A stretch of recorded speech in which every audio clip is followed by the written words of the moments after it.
Whoever this energy is connecting to, yeah, okay? This person is actually sad right now. There could be a separation here, or you're already apart with each other, but let's see what's happening here for you guys. Could be the energy here of your past lover or ex-mo. Yan, no? But look at that. See, a lot of sadness, nostalgia into this person's energy. Sinusubukan niya maging strong with that military vibe, no? Pero sometimes, no, ang hirap magpanggap na matapang or malakas ka, no? At kahit na ito ay itago pa, no, it's just, ang hirap nun i-keep or i-maintain na ganun. So, someone here could be, missing you, stressing over the separation. Let's see.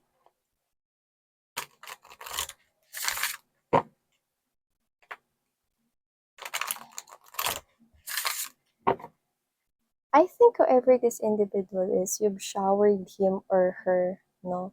Yung, yung love language, no, na parang you always make time for him or her, nag-effort ka for bonding moments, no, in everything. Yun yung nakikita ko, no? This person here misses that strongly.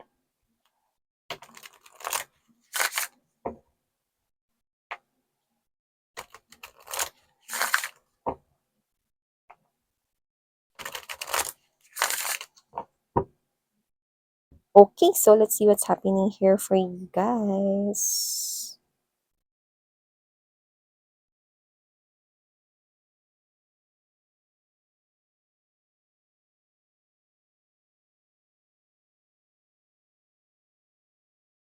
Oh. Okay, so yeah, ilatag na muna natin lahat bago natin yun. Tuluyang basahin ito, collective.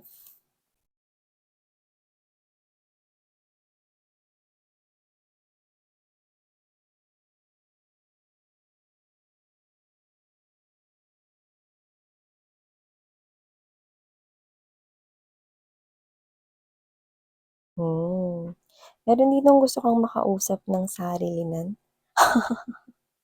So, yun yung nakikita ko rito. Oh, ang bigat nun. Freedom in reverse. Signs and clues. Okay. Alright.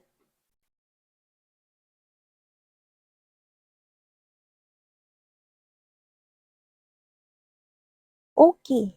So, bago natin simulan ang reading nito for you guys, reminders muna everyone that this is not for everybody. So, just take only what resonates here with you. At wala tayong gender dito, ba lalaki, LGBT cross-watchers, you're all welcome here. At the end of the day, you still have your free will. Of course, honey, malaya kang gamitin yan. So, nakikita ko rito, no, simulan na natin to agad. Pero yun nga, no, timeless to, mga mahal, no? Pwedeng tapos na to sa iba, pwedeng hindi pa, no? At pwedeng prediction sa inyong future, sa iba naman ay nangyayari sa kasalukuyan or in the present moment. So just take how this resonates. We have here the physical connection, magnetism, disguise, responsibilities, and forgiveness. The energy here of someone, no? Na this person here is, I'm getting that word, no? Na humaling. Humaling. Bahala kayo dyan. Humaling, no? Or humaling, no? Nahuhumaling pa rin siya sa'yo. There's this strong passion and desire this person here is feeling towards you. Physical connection, this person here wants to be near you, wants to get closer to you, but how? Okay? With this guys right here, this person here is actually, no, sinusubukan yung itago yan. No, the more na tinatago niya, the more na parang mas gusto niya itong lumapit sa'yo. But this person here seeks for forgiveness. So this is the energy here of someone, no? Na parang meron siyang responsibility sa iba. Okay, I do sense na maybe this is your past lover, your ex-person, your past lover right here, no? Yung iba pwedeng friend nyo ito ngayon, no? Pero hindi na kayo yung parang nag-uusap palagi, no? Parang yung iba naman, no, parang friend yun na lang siya sa social media, yun na lang, no. So, sa ngayon, nape-friend zone siya. So, whoever this individual is, aminado, no? Na humaling pa rin siya sa'yo. Yung iba naman doesn't have to be na friend niyo pa rin siya or friend niyo lang siya sa social media, ganyan, no? Or baka follower niyo ito, mga ganon. Pero yung yung kagaya ng kung paano yung connection ninyo before, hindi ko na nakikita yung ganon, no? Pero yung iba, gusto niya rito, no, na parang maging friend ka, no, pero at the back of his or her thoughts, no, he or she wants more from that. So, ibig sabihin, no, parang sa ganung paraan, no, nakaibaganin ka, no, para lang makita ka niya, makasama ka niya, no, parang, sige na nga, okay lang. Pero, yung nararamdaman niya, no, is yung parang gusto niya ng more than friends kayo. So, yung nakikita ko rito, with this responsibility, I do pick up, no, na meron siya ditong pinagsisisihan, 'no. So, with the responsibility I do pick up 'no, na kung ito man ay ex mo, puwedeng may third party na involved before at meron siyang responsibility dun. So, puwedeng nagkaanak sila, okey, or puwede rin naman mga babes na meron siya ron na parang dapat na tuparin na responsibilidad 'no. So, puwedeng hindi naman sila nagkaanak 'no, pero you know what, na merong mga strict na parang mga loved ones yung person na yun 'no. So, puwedeng naipit na siya 'no, puwedeng pinapakasal silang dalawa no, but it's too late though, kinda thing 'no, meron kasing mga gano'n. But I'm also picking up na meron siyang responsibility na dapat din 'no, doon sa, third party ngayon 'no. Yung iba naman doesn't have to be na connecting pa siya with the third party, okay. For others 'no, yung third party na nakita ko could be also one of your friends or kung hindi friend, someone that you already know. So, medyo painful yon kasi nakaramdam tayo ng pain 'no, sa chest. So, whatever the case may be, puwedeng yung iba sa inyo, yung third party is kilala ninyo, puwedeng friend niyo, puwedeng katrabaho 'no, or yung iba naman doesn't have to be friend pero someone you know, okay. Pero yun nga 'no, yung iba puwedeng hindi naman connecting with the third party pero may humaharang dito 'no, parang mapapatawad mo pa ba siya 'no, or matatanggap mo pa ba siya kahit na meron na siyang anak or responsibilidad sa iba. Yung iba naman mabigat 'to 'no, kasi maaaring, ikinasal na siya ro'n 'no, pero gusto pa rin niya rito makipag-connect sa'yo 'no. Nakikita ko rito na na ikaw yung tinatangi niya, na ito yung klase ng energy na alam mo yung nakakaawa 'no, na parang late na-realize yung mga bagay-bagay 'no, kung kailan July na 'no. July na at due date na 'no. So, kung sino man 'to mga babes, 'yan, narinig natin yung song 'no, yung song na wala ng kay masilayan, tinataglay na kagandahan, mukha mo ay bakit di ko malimot-limot pa. 'Yan 'no, gano'n 'no. So 'yan 'no, sa susunod pakiklaro yung lyrics kasi hindi ko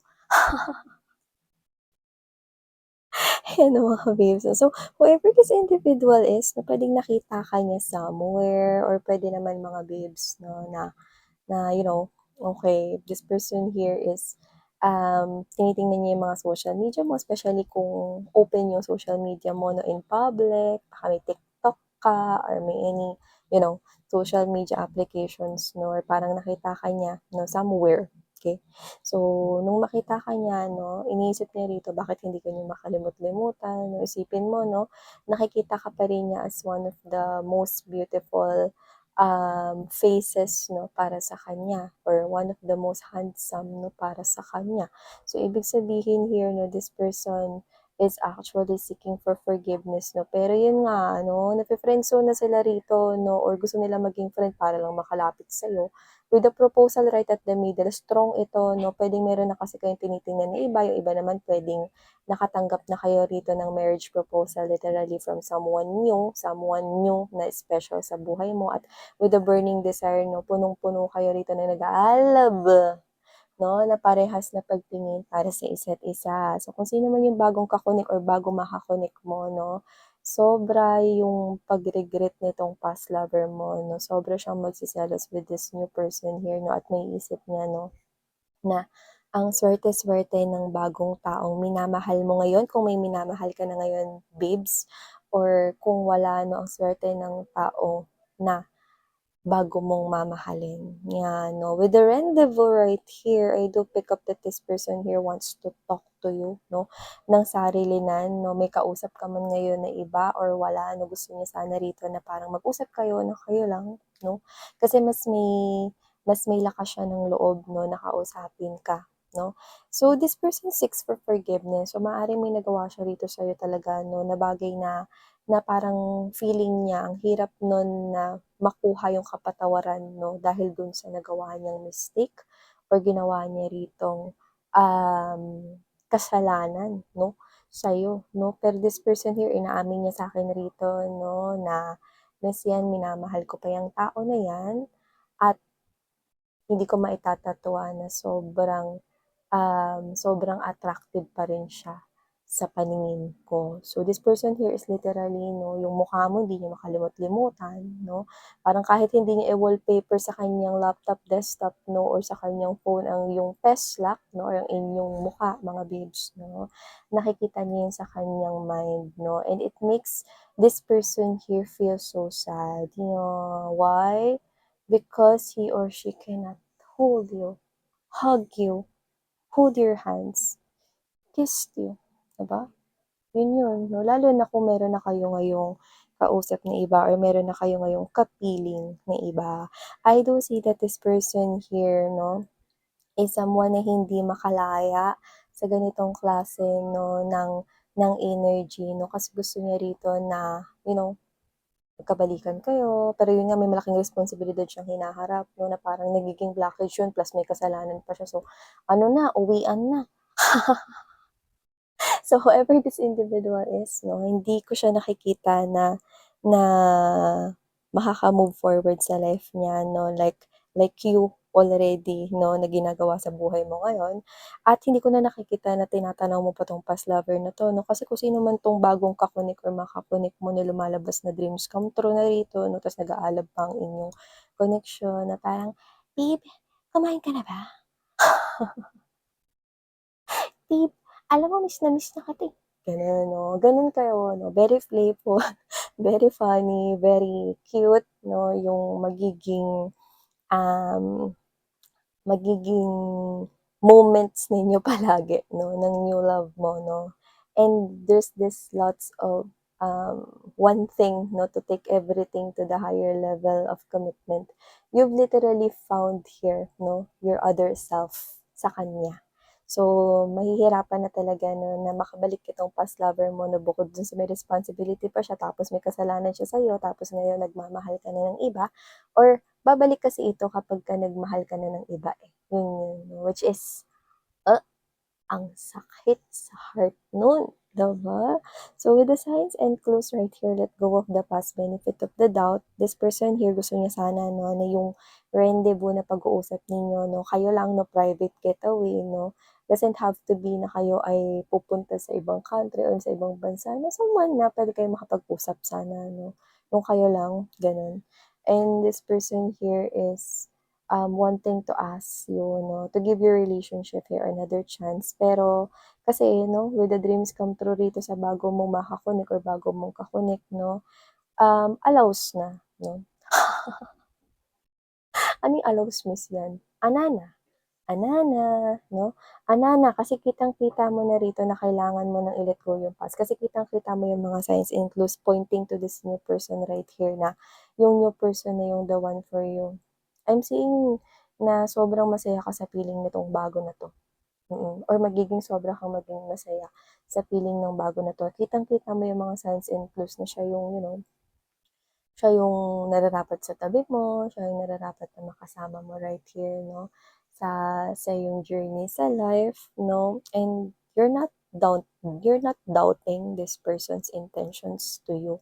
And I'm not doubting it as well. Kasi kung sino man tong person na to, no, this person also feels the same way about you. If you're seeing this person here as your dream come true, then come true ka rin. Yes, you heard it right, no?